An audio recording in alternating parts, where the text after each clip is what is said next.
So, my wife just brought it to my attention that my next door neighbor is a judgy bitch. And I've been sitting with that since yesterday. So, apparently, she is one of those religious types that thinks that women should only be with men. And at first, I did not get that from her. Um,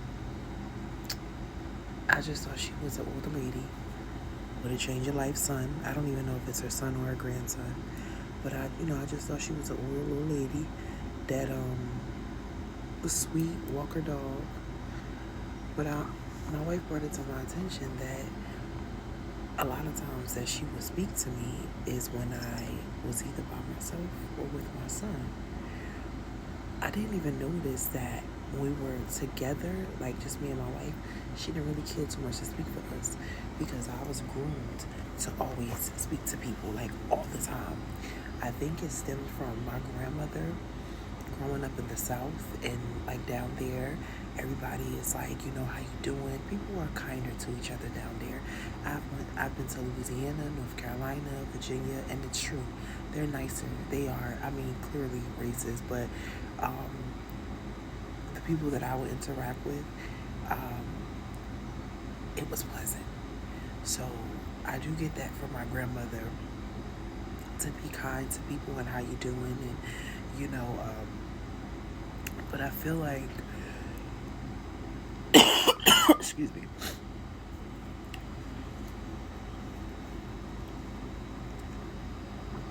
I feel like it was also forced on me because as somebody that can read people energy, and even as just growing up in life and being a young girl, being a teenager, you have your moods, you have your energy. You don't want to talk to people all the time. And I was taught that I always had to talk, like say hi to people and greet them no matter what. And like sometimes it's awkward because sometimes people don't want to fucking say hi. And I be like, hi, all goofy because that's how I was raised to be. And sometimes people don't want to say hi back. And yeah, I'm learning like that's a thing, and it's okay. I don't have to like be in everybody's energy and allow everybody to be in my energy and speak to them. Um, but yeah, my fucking neighbor is a bitch. She is a judgy bitch. I was sitting outside with that because I'm telling y'all, like I really feel some type of way, but I understand why I feel some type of way. So growing up, right, my mother was very judgy. My mother is very judgy. I remember when I was pregnant with my son, I had on this shirt. It said QT pie. It was a Q and a T. It's like TEE, and then it was a pie. I got that shit from Aeropostale when I was maybe like a freshman in college, and I know I don't want to do that. Like how you have something like a piece of clothing and you just like it just go with you throughout the years, and that's one of my shirts. It's Cutie Pie, and it's a belly shirt. Y'all, I was good and pregnant with that shirt on, and I remember coming to my mother's house, and she was like, "Why you got that on?" And I was like, "Cause I want to have it on." And then when you're pregnant, your stomach be so big, you barely could fit clothes like that anyway, unless you get maternity clothes, and those expensive as fuck. And I was not doing that. And plus, I'm a grown ass woman; I can wear whatever I want. But my mom, like she made a comment about my shirt. And then I even noticed, like, when I would be at my mom's house, like, I would, like, work out. Because one thing about me, if I'm on a mission, I'm on a mission. I don't give a fuck where I'm at. So if I be at my mother's house, I get up and I do my workouts or whatever. And my mom, y'all, she used to stand by the couch and she used to watch me. And I used to be like, Mom, you want to do it too? Like, come on. No, my mom would just be standing there watching me. It was so fucking uncomfortable. Like, it didn't feel like she was watching me. Like, maybe she was watching me like, damn, my daughter, she been through a lot of stuff and she's a single mom and she gets up and she get moving. Like, even when I had to move back with her because my son's father was like, oh, you can get out, leave. We was staying with his family saving up money. And he was like, you can leave. No, this is what he said. He was like, go, he was like, I think you should go with your mom for the weekend. And I already had in my mind, no, bitch, I'm out. So I went to stay with my mom. And I would get up in the morning, even though, like, during the height of COVID, the nigga told me I can get out because we were staying with family. We were saving up money. And I'm trying to get another apartment in a better area. But once we got there, that nigga flipped the script. And he showed his true colors. And I stayed for as long as I could tolerate it. And then I ended up living with my mom. So I would just like still get up and like work out. And I just remember my mom watching me, and it felt so uncomfortable.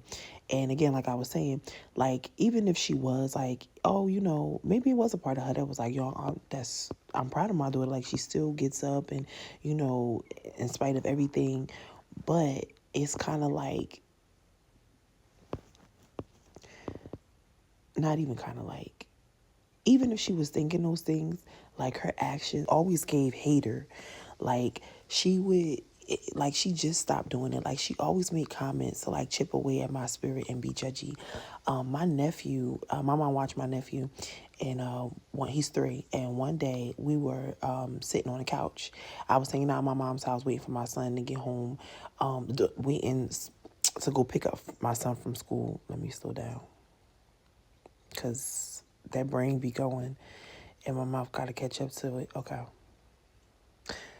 So I'm over there, waiting to pick my baby up. And my nephew is like, I had a fresh ball cut. So my nephew, y'all know how kids are. So my nephew is standing up on the couch, and he's like playing with my hair and going like this. And he's like, oh, what's they like? Oh, your nose, your lips, your eyes. I like this. I like, like just doing that. And so he said, he pointed to my eyes, and he was like, you have big eyes. And my mom like started laughing, and it wasn't no laugh at the fact that, he was a little kid that just said whatever, and that's what kids do, and kids say the darndest things, and it's so funny. No, my mother was being a hater, because my mom always said that I had like big eyes. Like she like, you got big Garfield eyes. Like y'all know, like maybe you got this type of mother, like they comment on every fucking thing. They always have something to say about you, and it's not pleasant. Like it's mean. It's literally like chipping away at your spirit. And she used to always say I had these big Garfield eyes. Like my mom always made jokes about me, like always, always. And I would pay attention to when she would say certain, like when she would say shit about me, the way that people would respond. Now, one person, right? I feel like this is all over the place, but I know it's not all over the place. I gotta get used to speaking truth, and even if it's uncomfortable, just because I've been doing this shit for a long time, healing out loud, but trying to. When I first started doing it, like I was just like, I was calling everybody out. Like I felt like I was like Cat Williams on that fucking Shannon Sharp interview, and I was just like telling on niggas.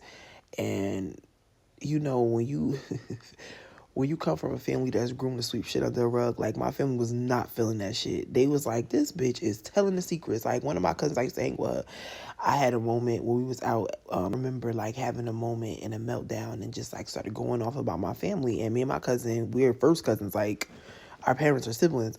And I remember going off, and I remember her getting so nervous and like just like going on her phone and getting so fidgety. But like it's hard for me to like not speak up, because I have always been somebody that just called shit out since I was a kid. Like, yo, my dad used to be cheating on my mom so bad. And I used to be fucking telling my mother when I was 3 and 4 years old. I was 3 and 4 years old. It's so crazy, because when I was a little girl, when I was a toddler, I don't feel like I was a toddler. Like, I always felt like the age that I am now, 40, that's exactly how I felt when I was a little girl. And that's no exaggeration. Like, I just always felt so much fucking older, even though I was little. Like, I never felt like I got to be, not even I never felt like, for a fact, I never got to be a little girl. Never. Never, ever, ever, ever.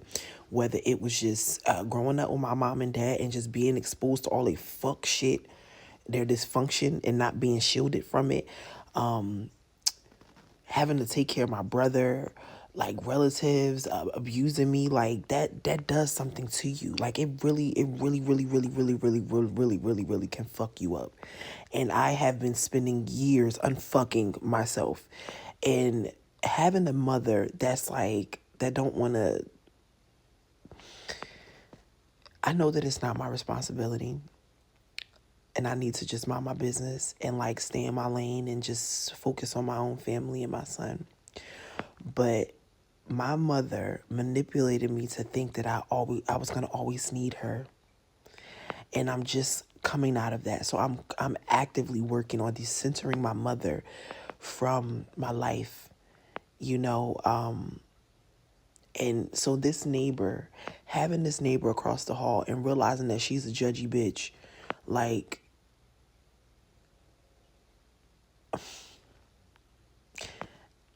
I feel some type of way, but then at the same time, my mind is processing it like on a level where it's like, what's the lesson?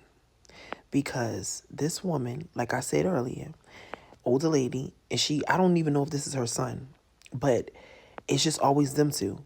And that's exactly how it is with my mother and my brother. It's three of us. I'm 40. My middle brother is 30. How old? He'll be 37. He's married with 4 children. He has his own life. Then we have a baby brother. My mom got pregnant with him when I was 19, and he still lives with her. And so it's just like my mom and my change of life brother. And like, that's how I see the lady across the hall. That's how I seen it before I even realized that my wife was telling me, hey, baby, that my wife was telling me that, she a judgy bitch. I picked up on that energy like, oh, she reminds me of my mom and my brother.